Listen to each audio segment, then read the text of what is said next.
This week on the Maine Business Show, we'll join you from the Kennebec Valley and Skowhegan Savings Bank. We'll learn about Main Street Skowhegan and their work to attract businesses, families, and visitors to the area. We'll meet a tool maker known by woodworkers around the world. Maine's Commissioner of Economic and Community Development talks about boosting the state's prosperity. We'll explore what keeps LifeFlight Maine in the air and learn about Opera Maine. I'm Quincy Hensel. Join me for the Maine Business Show.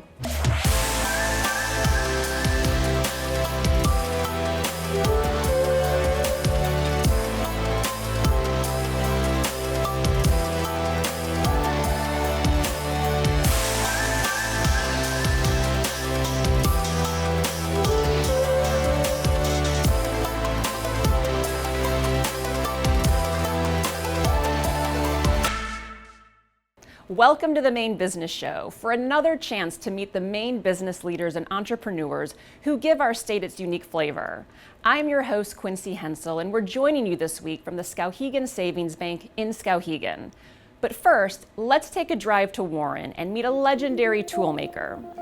In 1981, Tom Lie-Nielssn had the idea to design and create beautiful heirloom quality hand tools that inspire woodworkers and other artisans. More than 4 decades later, Lie-Nielssn Tool Works is still manufacturing those quality tools right here in Warren, Maine, and selling them around the world. They work extremely well because they're extremely well made. So they have heavy casting, a thick blade, all the various things that we do here combined to make a tool that works much better than you might think and better than any other tools out there, with a few exceptions. I came to woodworking from a power tool background, which is a whole other world unto itself. So when I first learned about hand planes, I was introduced through tools of, let's say, lesser quality, and my impression of them was not so great. It wasn't until my husband gave me my very first Lie-Nielssn tool, which actually was one of these, the 102 low angle block plane. The quality is incredible. I didn't even know that this existed. Shortly after this discovery occurred, I heard that Tom was coming to my area in Boston and giving a talk. And I was very curious to know more about the company. And one thing led to another. When I arrived in Maine, I realized that this is a place that is not a mass production facility by any means, and it employs 75 to 100 families that are all local, using high quality materials and top production methods. So what is this that he's assembling? It's a scraping tool. So the blade is set at an angle like this, so it scrapes the wood, and that's for finishing. Most of the time, our planes will finish a board perfectly, but some woods need to be dealt with differently, which is what a scraper will do. It's beautiful. Previously, with more mass-produced iron tools, if you drop it on the floor, it was broken. The ductile iron is unbreakable. Bronze I like because of the way it looks and the way it feels in my hand, and it's warm and heavy. So instead of taking a casting and then doing a bunch of work to it and then plating it, which is a toxic process, we polish it, and there's the real natural material. It's the way God made it, right? So that's why. The Maine Department of Economic and Community Development works to help communities and businesses grow and prosper through a variety of programs, providing everything from targeted tax relief to community block grants to tourism marketing. The department is led by Commissioner Heather Johnson. We talked to her about some of the programs that are making a difference for businesses in Maine.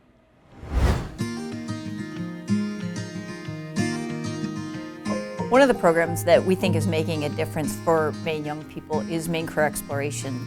Maine Career Exploration pays high school juniors and seniors to have work opportunities in Maine businesses, communities, and nonprofits.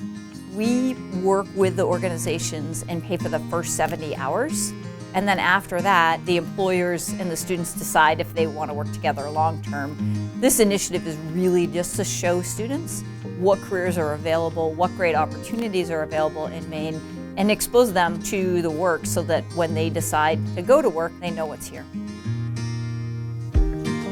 We work with rural communities. They have a vision for what they want, and then it's our role to kind of work with them to remove the barriers for them to achieve that. A lot of that visioning is long-term. It takes a long time to get rural development happening. It takes a lot of activity from local entrepreneurs and business owners and academics and others, community leaders, to really push through all of the challenges. But we're seeing some real success across the state right now. We're seeing a lot of growth in Skowhegan, in Madison. You know, you're seeing the revitalization of mills, the expansion of a mill in Skowhegan, some great entrepreneurial work, and seeing kind of growth with food sector and others. Right now, we're fielding a lot of questions about workforce, right? Everyone is looking to expand their workforce. As Maine's economy continues to grow, it puts pressure and demand on the workforce. So we're looking not only at workforce skill and matching, but also at innovation. Like, how can we improve productivity without additional people? What are those tools, and are there resources for us to help support businesses as they make that migration? This week, our friends at the Maine Historical Society and Maine Memory Network help us tell the story of Portland's Mercy Hospital. It all began with one of the greatest health crises in our city's history, the 1918 influenza pandemic. This emergency prompted the Bishop of the Portland Diocese, Lewis Walsh, to enlist the help of the Sisters of Mercy to provide compassionate home health care to Portland residents. The need for a hospital was so great, the bishop decided to build one. Within months, the new Queen's Hospital, named in honor of Mary, Mother of God, opened its doors, initially equipped to care for 25 patients. During its first year, Queen's Hospital admitted 360 patients. Demand for trained nurses led to the opening of the Training School for Nurses of the Queen's Hospital in 1920. In 1941, as the United States stood on the brink of another world war, Portland needed greater hospital capacity. To meet this need, the Sisters of Mercy arranged for the purchase of property at 144 State Street. That same year, the sisters received additional control from the diocese over the management of Queens. To reflect the transition, Queens Hospital became Mercy Hospital. By 1965, Mercy had expanded from 25 beds to 285 beds. Almost 500 full-time and part-time sisters and lay employees staffed the hospital. The entire facility underwent a renovation in the 1980s, but Mercy's greatest expansion occurred at the beginning of the 21st century, plans for a new, larger campus on Portland's Fore River. In 2013, Mercy Hospital became part of Eastern Maine Healthcare Systems, based in Brewer, Maine. In 2018, Eastern Maine became Northern Light Health, and Mercy became Northern Light Mercy Hospital. And in 2022, the State Street location closed permanently, and now all services are available at the 4 Street campus. When we come back, we'll learn about Skowhegan's efforts to be a vibrant, diverse destination.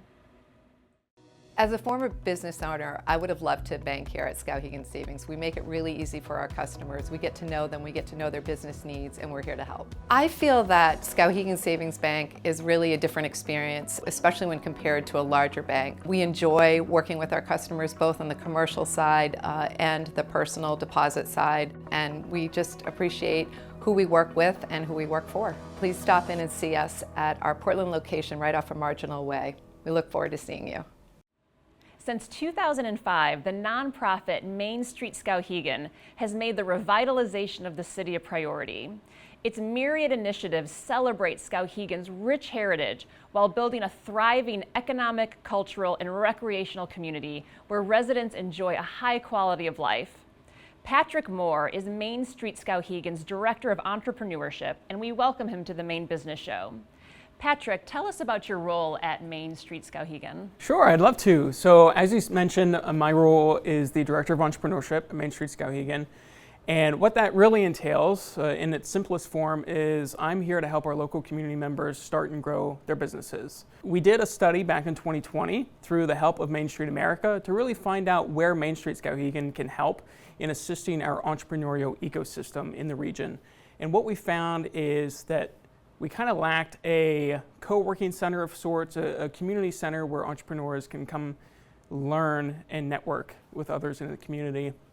And so through that effort, we interviewed over 100 of our local businesses to figure out if this is a resource that they need and if it's something they would actually use. So Through that process, we found out our business owners wanted networking, office space, and conference space. It's very hard to find conference space in Skowhegan, so through all of that, we opened up the Skowhegan Center for Entrepreneurship. My role was created through that effort in order to assist our local businesses, and we do that through one-on-one advising, through cohort-based programming, as well as offering the co-working center, the Skowhegan Center for Entrepreneurship. So what kind of questions do you field from entrepreneurs and businesses in Skowhegan? Entrepreneurs around here often come in with a wide variety of questions and inquiries regarding their businesses. The biggest one being funding. A lot of entrepreneurs, whether they're starting up or trying to grow their business, are constantly looking for additional funding to support their efforts. And so really I try to take it a step back, and I work with them first on a business plan if they don't have one. And oftentimes I see they don't have a business plan, so I sit down with them, I go over what that entails, and really offer as much support as I can. You mentioned a co-working space that you offer to entrepreneurs and businesses. What are some of the other shared resources you have? The co-working space, the Skowhegan Center for Entrepreneurship, has been great in offering that conference space and office space, but we're also looking at other initiatives to help support our local business owners, especially in the food and beverage industry. We see a need, and we have a growing food and bev industry in Skowhegan through some successful businesses already here. And through my efforts and through my work, I've been hearing whispers of more food entrepreneurs coming in and opening. So we want to open a shared use commercial kitchen in downtown, the kitchen at 185. We're currently fundraising, but that will be intended to reduce the barriers of entry for these food and bev entrepreneurs. In thinking about some of the assets that Skowhegan has to attract businesses to the area, I know there's a big effort underway to develop a Skowhegan River Park. Can you tell us a little bit about the Skowhegan River Park and maybe what the status is of this project? Absolutely. So the Skowhegan River Park has been an effort many years in the making. However, right now we're currently in the third year of federal permitting. We've hired Sergeant Corp to do the work, and with the planning of that construction to begin in spring of next year. So very excited about that. That is phase one. Including that, we're working on the Skowhegan riverfront development. That will run from the Old Mill Pub all the way down to the municipal building. And we're also including nearly 60 miles of new trails in the region. So we are really trying to increase our outdoor rec in the community, and that also lends to our Skowhegan Outdoors program that we offer, which we have partnered with AmeriCorps on. We have several AmeriCorps members. We started in 2019 with that partnership and have since expanded, and that has allowed us to grow our capacity. We have the Skowhegan Outdoors Base Camp located at 65 Water Street in downtown with over 200 pieces of outdoor recreational equipment that we loan out to Somerset County residents for absolutely free. And we also offer a $50 a year membership for anyone living outside of Somerset County. Great. Well, Patric, thank you for joining us today and sharing a little bit about Main Street Skowhegan. Yeah, thank you.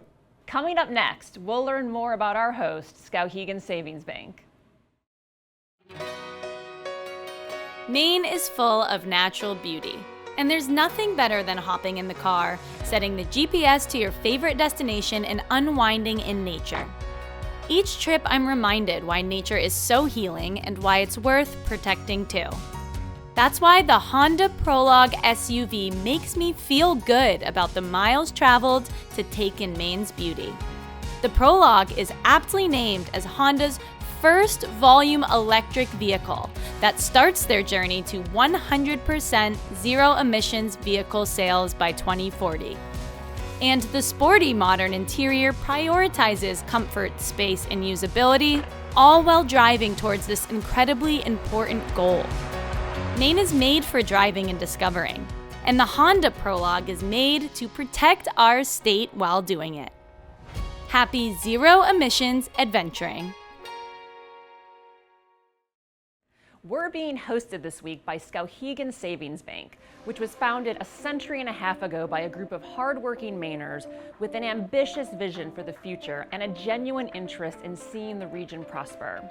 As we learned when talking with Dan Tilton, the bank's EVP of Sales and Customer Relations, Skowhegan Savings has helped many generations of Maine families achieve their dreams.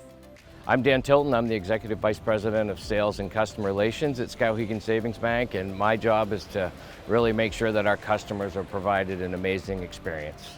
The current market conditions in this area, especially in Skowhegan, are very strong. There's recently been a $600 million commitment and investment, whether it's from Sappi, New Balance, the River Park here on the Kennebec River. They're developing that locally. There is a lot going on here, and the bank is in a great position to support the needs of our growing environment here. Workforce housing is certainly a challenge in Maine and even here locally in Skowhegan. Skowhegan Savings Bank's foundation's focus is workforce development, and we're always looking to help that initiative, and one way of doing that is investing in some housing projects or organizations that provide housing. I think it's important for our customers to know, and our history proves it, that we're here for the long haul and we're going to be here for another 150 years. Some of the other challenges our businesses are facing in this economic environment is financing. And one of the great things about working with Skowhegan Savings Bank, one, all of our loans stay in-house, but we're very, very creative. We like to sit down and talk with our customers. Our commercial lenders, over half of them have owned their own business, so they know what it's like. And it just provides an exceptional level of experience when they sit down and talk with a business customer. I think one of the huge benefits is the geographic location. We're not far from I-95. We're right here on the Kennebec River, which is an amazing resource in the state of Maine. I already mentioned the New Balance addition. That's 200 new jobs that's going to support this local economy and grow all of the surrounding businesses. Sappi's investing hundreds of millions of dollars. The River Park will bring that outdoor enthusiast to Skowhegan. There's just so many things that are attractive to this area. I'm a little biased and love the outdoors, and it's just an amazing place to be and an amazing place to bank. Still to come, we'll talk with the folks at LifeFlight of Maine about how they're able to link the ill and injured to life-saving care. All these people that make Maine products shop at my store, so why aren't I shopping at their store? And so we started really developing that whole relationship with people that make products in Maine. And actually in the summertime especially, we devote a whole section in our stores for Maine-made products. Rennie's is a great place for us. We had a couple brand new products that we wanted to kind of test in the marketplace, and Rennie's is perfect for that. They take essentially everything that we make and they put it out there, so that helps us a lot. Made in Maine is very important to us and special to us. Like a lot of small companies, people are very proud to be from Maine and be working here and producing stuff in Maine. It's always amazing to see how what you see in the store is actually produced and made, and all the steps that go into it. I mean, it's very complex, and you got to do it right. You got to make it taste good, and so it's really going to be a joy to be here today and see how Pemberton's is making all this great stuff for us.